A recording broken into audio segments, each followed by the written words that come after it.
এখন বক্তব্য রাখবেন বক্তৃতা প্রশিক্ষণ কোর্সের প্রতিষ্ঠাতা ও শিক্ষক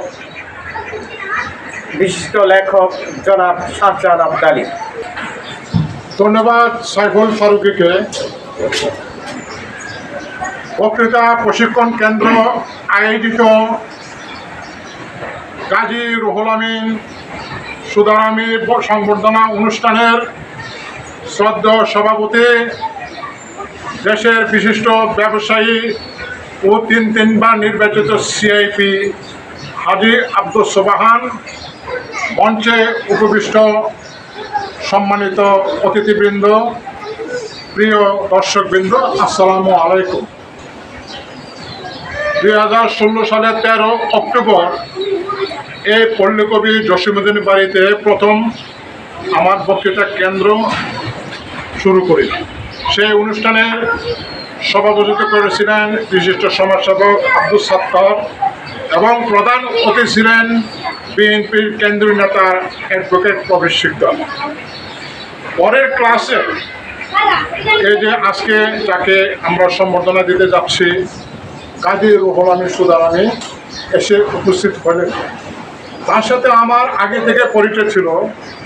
তার বাংলা বাজারে ব্যবসা বাণিজ্য আছে, তাকে বাংলা বাজারের লোকেরা কমিউনিস্ট করে ডাকে। একদিন আমি তাকে প্রস্তাব দিলাম যে সুদারামি ভাই, আমার একটা প্রতিষ্ঠান আছে বক্তৃতা প্রশিক্ষণ কেন্দ্র, ঢাকার কমলাপুর পল্লীকবি জসীমউদ্দীন বাড়িতে। তিনি আসলেন।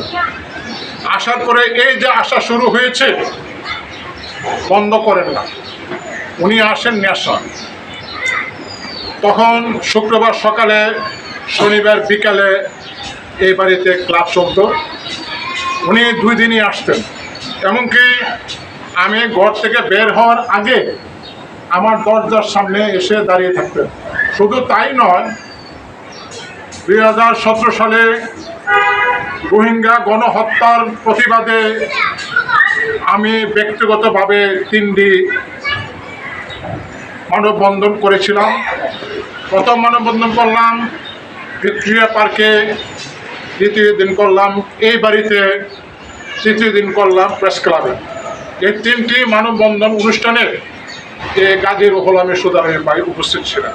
শুধু তাই নয়, এই যে চেয়ার কিনতে যেতাম, তিনি আমার পাশে ছিলেন। এই বাড়িতে একটা প্যান্ডেল তৈরি করেছিলাম। আজকে যে স্থাপনা, এই স্থাপনাটাই প্রথমে ছিল না। প্রথমে ক্লাস করিতাম এই ঘরটিতে, তারপরে এখানে একটি প্যান্ডেল করেছিলাম। বাঁশ কেনার সময় তিনি আমার পাশে ছিলেন, সবসময় আমার পাশে ছিলেন। তিনি আসেন কেন? নেশা। আমি সবসময় তাকে সম্মান দিয়ে রাখতাম। কেন রাখতাম? উনি একজন বয়স্ক মানুষ।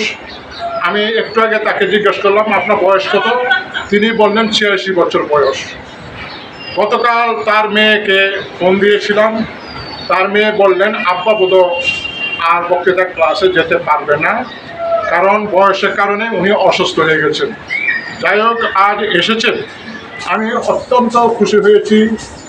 যখনই তার মেয়ে বললেন আর বক্তৃতা ক্লাসে যেতে পারবে না, তখনই আমার বুকটা হু হু করে উঠল। 2021 সালে আমি তাকে নবাব স্যার সলিমুল্লাহ পদকে ভূষিত করেছি। কেন করেছি? তিনি একজন সৃজনশীল এবং ভালো মানুষ। ভালো কর্মে তাকে পাওয়া যায়। আমি যতটুকু জানি, পাকিস্তান শাসনামলে তিনি পাকিস্তান হানাদার বাহিনীর গাড়িতে উনি আগুন লাগাইতেন। তার অবদানের কথা আমরা কোনোদিন বলতে পারবো না। আজ আমি তার জন্য একটি ছড়ি, একটি পাঞ্জাবি নিয়ে আসছি। আমি আনুষ্ঠানিকভাবে তাকে একটু পরে আমি উপহার দেব।